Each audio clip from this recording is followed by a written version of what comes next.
I'm replacing a fan motor on a Trane XB1000. The old motor had 3 wires and a dual-run capacitor.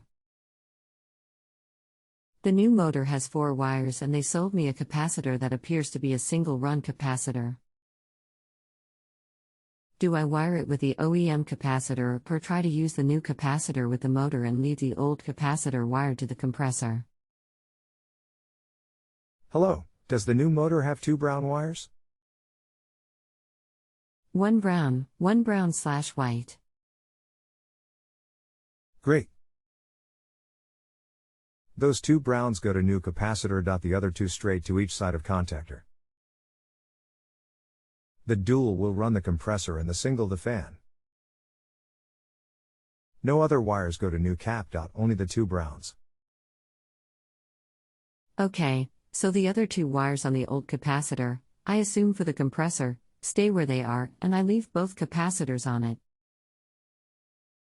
Correct. If you have a home improvement or appliance question and want to chat with an expert now, visit JustAnswer.com/YTHI.